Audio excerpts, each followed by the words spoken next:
Both Paul Johnson and everybody from Delaware City Fire Company who's here tonight, Wally Poppy and the other, the line officers and members, and Mike, just if you'd give them a round of applause for what they do. Folks, I think we can stand for them. I mean, they are amazing. In case you didn't hear it, he managed to get a terrific advertisement right in that introduction about how badly our volunteer fire companies need volunteers. Volunteers of any kind. If you can do bookkeeping and accounting, if you can help with catering and events, if you can help with outreach to schools, with fire education. I don't know about where you grew up, but in Hokess and where I grew up, the fire company was the absolute linchpin of our community. And membership has dwindled because the obligations of fire service have gone up. Folks have to go through longer training, more difficult training. We ask them to do a broader range of things, and the risks they face have gotten more significant. So, you know, these are century-old centers of our communities, and if we want them to be sustained, we have to contribute and support. So, in whatever way you can, please express your appreciation, your support, and your engagement for the Delaware City Fire Company and all the volunteer fire companies in Delaware today. So hi, I'm Chris. Great to see you. It is so good to be home.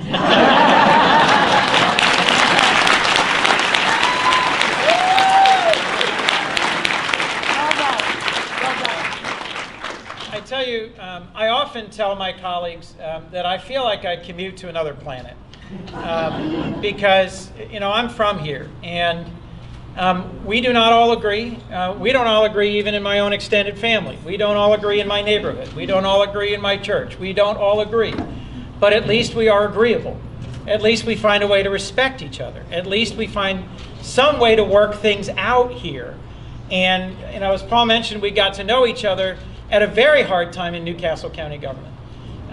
And it was so encouraging to me that through what was the most difficult financial time the county ever had, that we ultimately worked out an understanding and agreements where some really hard choices got made, and the government and the folks who work there and the programs they provide continue.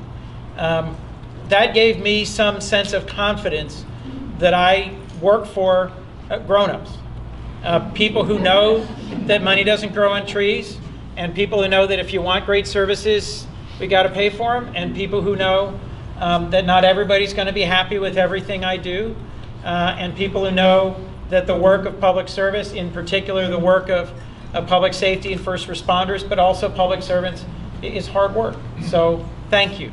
I go to Washington confident that I represent a community of people who understand that at the end of the day, we're not all going to be happy all the time, but if we respect each other and listen to each other, we might just make it through.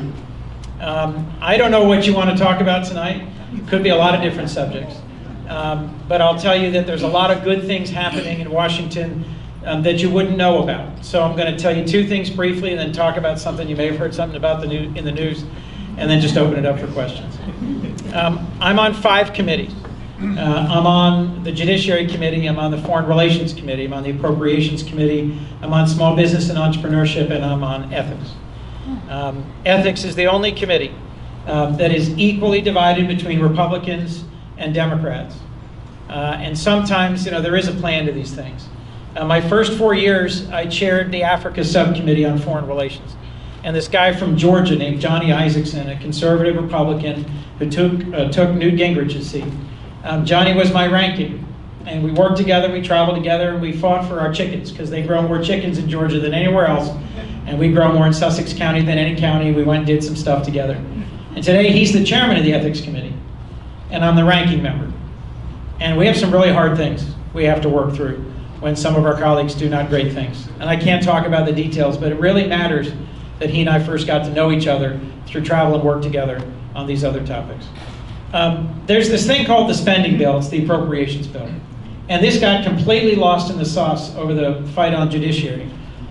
But President Trump just signed the single biggest appropriations bill that has been done on time in 8 years. Actually, I think it's more like in 20 years.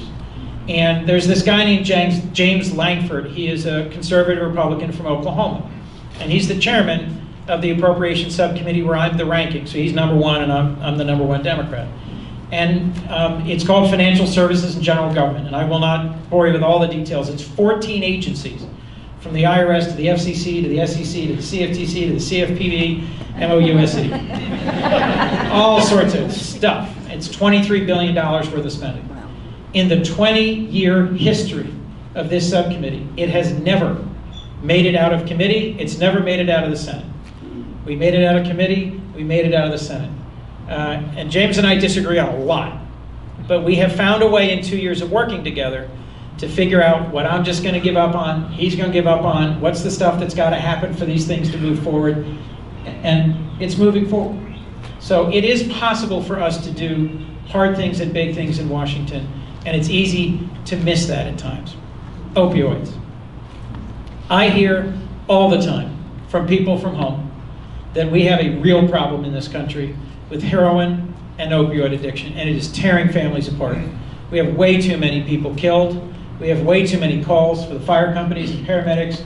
We've got Narcan in so many places in the state because we've got people keeling over. And it is a big and a complicated problem.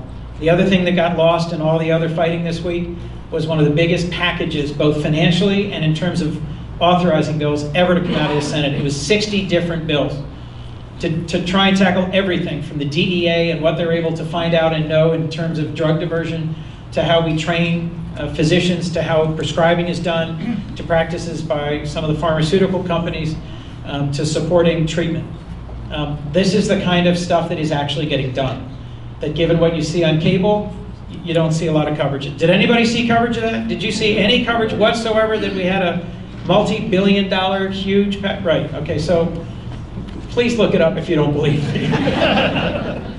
Then there's this other thing. Judge Kavanaugh was nominated by President Trump for the vacancy created when Justice Anthony Kennedy resigned. I've known Judge Kavanaugh since law school. He clerked here in the Wilmington courthouse for Judge Stapleton on the Third Circuit. I did not know him well. We're not the same year, we're not the same age, but our circles of friends sort of roughly overlap. I met with him privately for an hour before the public hearings. I questioned him 3 different times, and then I sent him a follow-up letter, and then I sent him questions for the record. If anybody really wants me to go into my concerns about his views on presidential power, and my concerns about his views on substantive due process and individual liberty, I am happy to go through that. Yeah. Then allegations came forward from Dr. Ford, which you may have heard about. And that turned the whole thing upside down. And yesterday we had a 9-hour hearing about this, where Dr. Ford testified at length, and then Judge Kavanaugh testified at length. And today we had a meeting of the Senate Judiciary Committee where all 21 members gave speeches. And boy, did we give speeches. And when I got to my office this morning, I read the speech that had been prepared for me by my very capable staff that had worked on it. And I said, is this a speech that I'm giving to try and rile up my side and to try and make my mark for history? Or is this a speech that could help persuade my friend Jeff Flake that maybe we ought to do something different? And we talked about that. And then we completely rewrote the speech. And Erica did an amazing job, totally rewrote the thing in 20 minutes. And I tried to give a speech that made my views clear, but that also frankly said, aren't we better than this? And after a lot of back and forth, Senator Flake did something I think is very brave, because he's really upset a lot of folks in his party. But he and a number of other Republican senators have decided that we should take a 1-week break, and President Trump has now announced that, I think, in the last few hours, and dig into these allegations for one of 2 purposes. Either to clear Judge Kavanaugh's name, and to be clear, that may be the outcome. It may clear Judge Kavanaugh's name, particularly from some of the wilder accusations, or to provide corroboration for Dr. Ford's accusations, which, although searing and powerful in my view, a number of my Republican colleagues see them as lacking in any specificity or credibility. By taking a week or less to have the FBI further investigate, and they don't reach conclusions. They don't reach conclusions. They interview people, they research facts, and they deliver a report to the Senate. The outcome may be exactly the same. He may be confirmed by exactly the same vote as if it had happened today. But at least we will have taken seriously each other's concerns on the committee.